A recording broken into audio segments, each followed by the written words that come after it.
How to Profit by One's Enemies. Quote, "Fools spoil their friendships, while wise men are able to make a fitting use even of their enemies." End quote. Plutarch. You set out to do something, but eventually hit a roadblock. Something stands in your way, or more often, someone. A selfish boss, cutthroat coworkers, unsupportive parents, false friends, or just somebody you really, really don't like. There are two common reactions to these obstructions.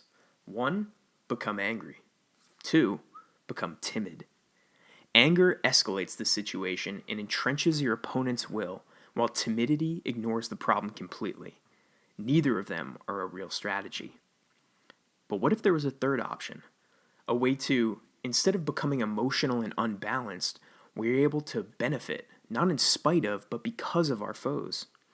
That's what Plutarch, the Greek historian and biographer, set out to explore in his essay, How to Profit by One's Enemies. In actuality, having enemies can be a great advantage. That's why you always hear rappers talking about, if you don't have haters, get them. Enemies offer you a distinct opportunity to learn, grow, and profit. These unique benefits are not derived from friends.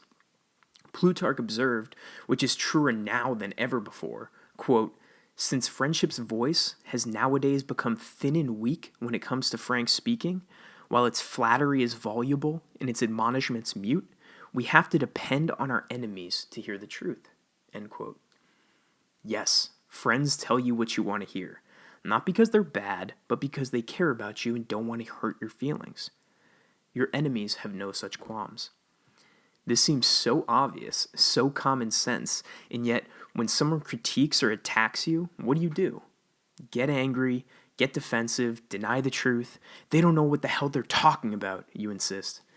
Instead of using your enemies as a looking glass to observe yourself through, you throw stones till it breaks and ignore the reality it's trying to show you. What if, however, you flip this perspective and turned it around to a positive? Quote, "What is to hinder a man from taking his enemy as his teacher without fee, and profiting thereby, and thus learning, to some extent, the things of which he was unaware?" End quote. Now, with your faults and flaws exposed, you can work towards correcting them. Your boss constantly critiques you? Well, maybe you should double check your work. Your wife nags you? Is it possible that your actions merit nagging?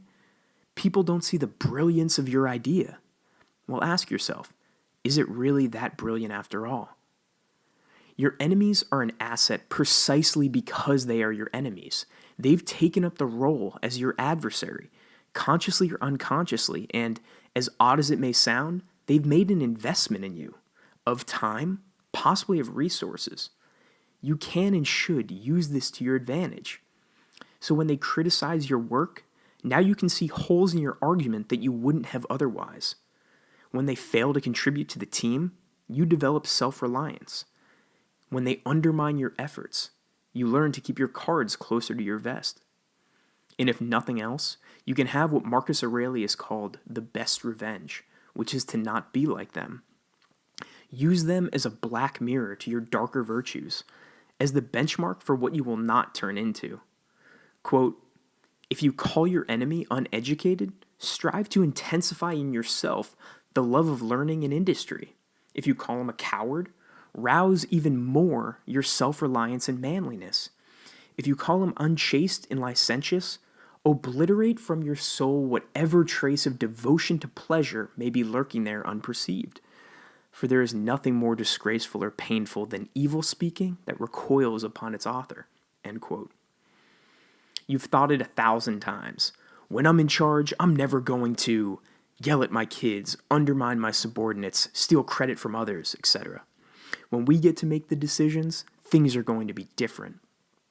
Henry David Thoreau wrote, quote, "The best thing a man can do for his culture when he is rich is to endeavor to carry out those schemes which he entertained when he was poor." End quote. But you don't have to wait for wealth or power or authority before practicing these virtues. In psychology, it's said that the thing you react most strongly against in others is a shadow of yourself. Hermann Hesse wrote, quote, "If you hate a person, you hate something in him that is part of yourself." What isn't part of ourselves doesn't disturb us, end quote. Or, as the Swiss psychiatrist Carl Jung explains, quote, everything that irritates us about others can lead us to an understanding of ourselves, end quote. You hate the rich man because you want to be him. Recognizing these moments in yourself is part of how you grow. You need to address them even if they're painful. In the words of Benjamin Franklin, that which hurts also instructs. Become a self-detective, seeking out these data points. Find your hotspots, explore them. Why do you hate this person so much? Is it his money, relationships, personality? What is it about him that drips acid on your nerves? Remember, it's easy to use your misguided hate for someone else to justify away their successes and explain your failures. He's successful, but he's an asshole. At least I'm a good person. Yes, there are successful assholes, but that's just an attribute. It's not a requirement. You don't see everything else that's going on below the surface. He's probably working hard, harder than you, and that's why he's successful. Quote, for he who thinks that it is by mere good luck that his enemy surpasses him in public offices, in pleading cases, in state administration, or in his standing with friends and leading men, and who from activity and emulation sinks down into a state of utter jealousy and discouragement, has abiding with him in envy that is inert and ineffectual.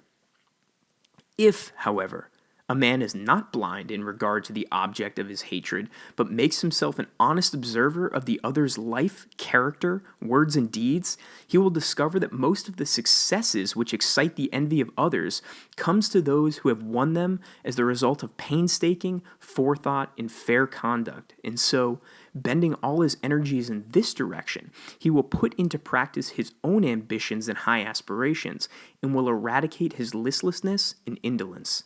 End quote.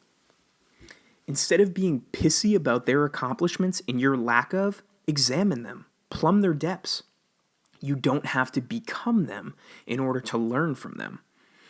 In fact, by learning from the people others despise, you gain access to an untapped resource. Quote, take into account both their failures and their successes in studying how by guarding against the former, we may be better than they, and by imitating the latter, no worse. End quote. Nobody wants enemies. They make life hard. They force you to ask yourself difficult questions. But they also hold a matchup to the darker spots in your life that you'd like to pretend don't exist. Enemies can show you the truth about yourself with more clarity and more honesty than your friends. So next time you face an enemy, twist your anger into elation and find a way to profit by them.